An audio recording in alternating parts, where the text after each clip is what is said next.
Ever feel like you're paying way too much for your property taxes? Well, if you own land in Bell County, you might be sitting on some serious tax savings and not even know about it. Today we're breaking down agricultural exemptions, what they are, who qualifies, and how to apply and save thousands on your property taxes. If you own land or plan to, you need to know this. And real quick, if you find value in this video, please like, subscribe, turn on the notifications so you don't miss out on any more Central Texas real estate tips. First off, what even is an ag exemption? A lot of people think it's a loophole, but it's not. It's a tax classification that allows agricultural land to be taxed based on its productive value rather than the market value. So translation, way lower property taxes, basically. So in Texas, there are three main types of ag exemption. One is agricultural use appraisal for traditional farming and ranching operations. Two is the timberland appraisal for land used to grow and harvest trees for commercial purposes. And for the final one, the open space appraisal, aka the 1D1 exemption,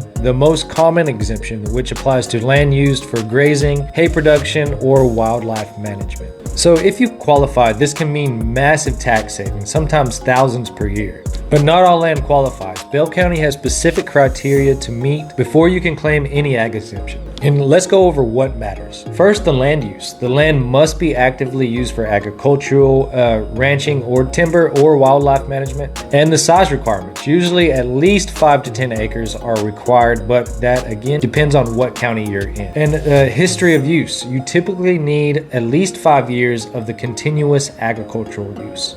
Production intensity, meaning your land has to be actively producing, whether that's livestock, crops, or hay production, you need to be actively using that property. So Bell County in specific has its own specific requirements, so always check with the county appraisal district if you're unsure and to clarify.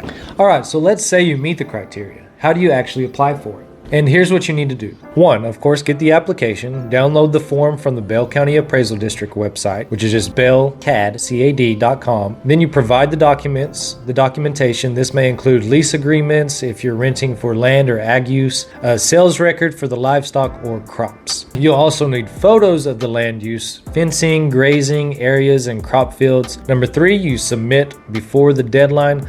Most counties require it by April 30th, but that's always double check with your county. So most people know about the standard ag exemption, but here's where it gets a little interesting. The wildlife management exemption, if you're managing land for wildlife conservation, like maintaining native habitats, controlling invasive species, you could qualify for the same tax benefits as a traditional ag exemption. Number 1 is beekeeping. In some Texas counties, as little as 5 acres can qualify if it's used for honey production. So you must sell the honey that you're harvesting. And farm to table and agritourism. If your land supports agricultural based tourism or direct sales, you might be eligible for the additional tax benefits. These lesser known exemptions can be game changers if you know how to use them strategically. In some cases, landowners mess up in their ag exemption applications and it costs them thousands. Here are the biggest mistakes to avoid when applying for an ag exemption. Number 1, not keeping records. Always document land use, including receipts, contracts, and photos.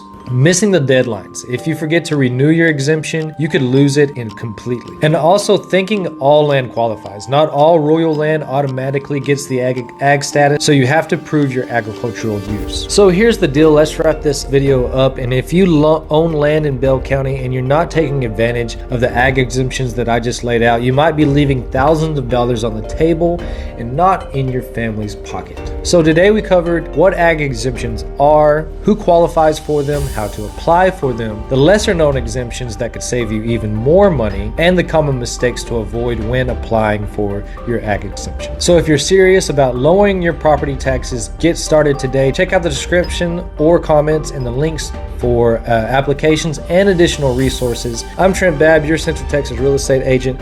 And if you found value in this, hit like, subscribe, turn on the notifications so you don't miss out on more expert tips to help you navigate the real estate market. As always, I continue to try to provide value to you.